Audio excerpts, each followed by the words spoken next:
mulai bersuara seperti yang saya katakan tadi, dia mengatakan ada Sambo yang menembak dan melihat terkapar segala macam itu. Kapolri kemudian menghubungi Sambo lewat telepon pejabat lainnya. Jadi tidak lewat handphonenya Pak Sigit. Gitu. Oh, dengan Tapi lewat ponsel pejabat telepon, dan dia meminta Sambo untuk datang ke Mabes Polri. Nah, sepertinya ya Sambo sudah mulai merasa gitu dalam tanda kutip. Di situ dia bilang dia tetap yakin tidak bersalah, dia tidak terlibat. Ini sebelum dia menyatakan dia diperiksa ya, tidak terlibat segala macam. Kemudian dia untuk meminta itu benar bahwa kalau Richard memang buka pengakuan, tolong perlihatkan saya BAP-nya gitu, karena dia nggak mau hanya omongan lisan dari Richard aja bahwa ngaku segala macam, butuh BAP, karena beliau ini kan bagaimanapun kan seorang penyidik ya, Pak Sambo ini ya, seorang reserse dan penyidik juga. Begitu, Mbak. Bang Moses, bagaimana akhirnya Verdi Sambo ini membuat pengakuan? Terus kemudian, apakah kira-kira sudah mulai terlihat apa motifnya? Dan soal cerita ini, Bang, ketika dia katanya akan melawan jika Kapolri menurunkan pasukan untuk menangkap. Yang untuk soal melawan ini agak kami luruskan ya. Maksudnya itu kan kita bertanya ke Pak Kapolri itu, ke Pak Alisio Sigit. Pak, kenapa sih ketika Sambo ditahan pada Sabtu 6 Agustus kalau nggak salah ya. 6 Agustus yang itu ramai pemberitaan bagaimana Brimob ramai di Bareskrim. Ada sekitar 2 peleton atau 20 orang Brimob dan 5 kendaraan taktis baja di sana. Nah, Kapolri bilang gitu. Nah, beliau ini ada berjaga-jagalah kalau dia dan teman-temannya itu mencoba melawan penangkapan segala macam. Kita tidak tahu siapa kawan-kawannya saja karena mungkin pembaca atau pemirsa nantikan saja tulisan Tempo berikutnya, kita akan menjelaskan siapa teman-temannya itu. Gitu. Nah, yang berikutnya adalah soal pengakuan. Pengakuan, jadi memang jadi kan Sambo ini kan sudah dibawa nih ke Makobrimob di Patsus penempatan khusus karena melanggar kode etik. Ingat ya, dia ditahan di Makobrimob karena pelanggaran kode etik.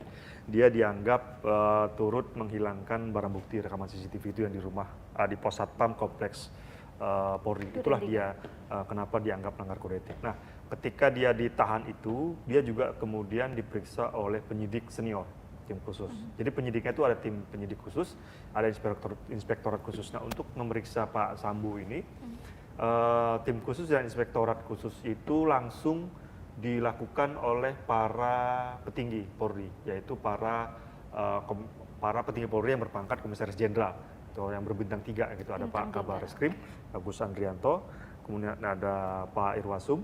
Yang itu artinya atasannya Sambo, senior dan atasannya gitu. Jadi ini kan lembaga yang memang sangat struktural ya. Ketika pangkat dia harus pemeriksaan itu harusnya pemeriksaan yang pangkatnya lebih tinggi, jabatannya lebih tinggi gitu. Termasuk juga ada Wakil Kepala Polri, Pak Gatot juga terlibat di situ. Disitulah kemudian setelah didesak dan setelah ditunjukkan bukti-bukti dan keterangan segala macam, di situ kemudian Verdi Sambo akhirnya mengaku merencanakan pembunuhan itu. Dan itu diawali dengan menarik nafas duluan. Tarik nafas dulu. Ya, saya mengaku.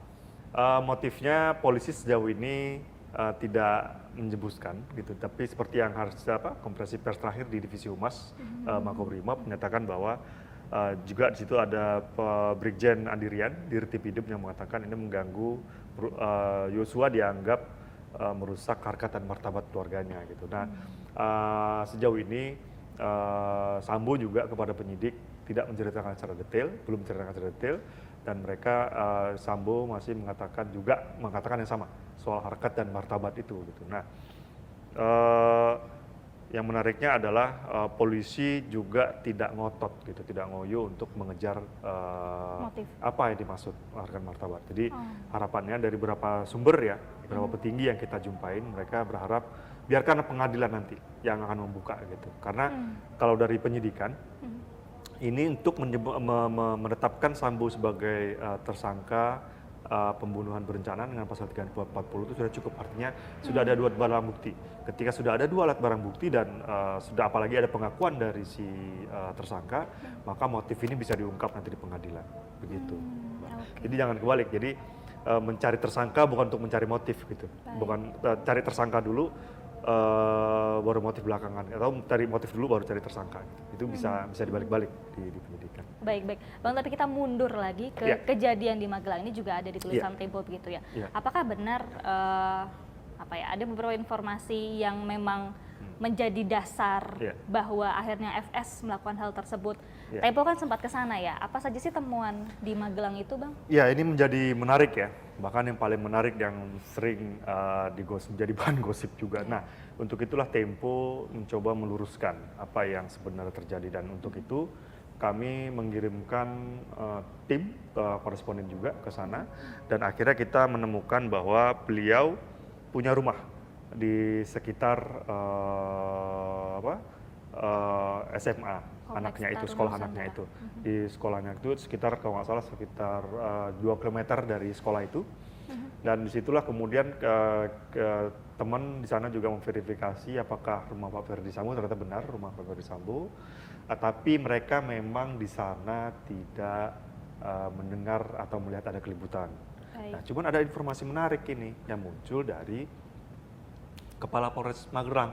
Kepala Magelang. Jadi perlu diketahui, ketika rombongan Ibu Putri, 2 mobil itu pulang dari Magelang menuju Jakarta, itu menggunakan mobil patwal, gitu, patwal, sedan patwal itu di depan. Jadi dikawal tuh mobil patwal, mobil Ibu Putri dan Ibu Ricky Richard. Itu juga sudah kami gambarkan di infografis. Jadi, nah menariknya adalah baru kali itu, sebegitu seringnya Ferdy Sambo dan Ibu Putri mengunjungi anaknya di Taruna Nusantara, baru kali itulah Ricky, ajudan Ibu Putri, ajudan Ferdy Sambo, meminta pengawalan untuk pulang ke Jakarta. Sebelum-sebelumnya tidak pernah ini. Dan itu memang sesuai ya, karena beliau Pak Ferdy Sambo ini sesuai, itu maksudnya memang SOP-nya memang sesuai. Pak Ferdy Sambo ini kan PJU ya, pejabat utama di Mabes Polri ya, jadi memang berhak mendapatkan pengawalan. Tapi baru kali itu dia mendapatkan pengawalan. Nah, ketika kita cari lagi, gali lebih tahu gitu, kenapa sampai pengawalan, akhirnya kita mendapatkan cerita ada sebuah peristiwa, sepotong peristiwa yang terjadi pada 7 Juli. 7 Juli, hari Kamis. Hari Jumat tanggal 8 Juli, peristiwa kematian. Kamis 7 Juli di rumah tersebut, di Magelang tersebut. Nah, ini menariknya adalah 7 Juli itu adalah hari pernikahan, Mbak. Hari pernikahan si Ferdy Sambo dan Putri Candrawati ke 22 tahun. Harusnya di hari itu ya. Gitu. Nah, saat itu Pak Ferdy sudah pulang ke Jakarta menggunakan pesawat bersama ajudan yang lain. Nah, di situ kalau dari informasi yang kami terima, Richard sama Ricky sedang berada di sekitar sekolah anaknya Ibu Putri, gitu, mengantarkan makanan gitu. Tiba-tiba Ibu Putri menelpon Ricky supaya pulang gitu. Nah, di pulang itu kemudian mereka melihat Kuat Ma'ruf itu adalah pembantu dan sopir juga Pak Ferdy dan Ibu Putri itu marah-marah ke Yosua. Apa isi marah-marahnya kita tidak tahu. Tapi ada informasi yang menyatakan ada Yosua dan Ibu Putri itu sedang terjadi sesuatu gitu di dalam rumah tersebut gitu.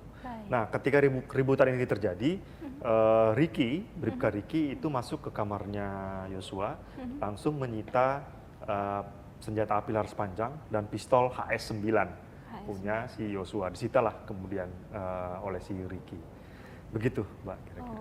Baik. Jadi memang ada beberapa fakta baru yang ditemukan di Magelang. Termasuk gitu, peristiwa di Magelang. Baik, Bang Moses, terima kasih banyak atas penjelasannya untuk edisi kali ini. Jangan lupa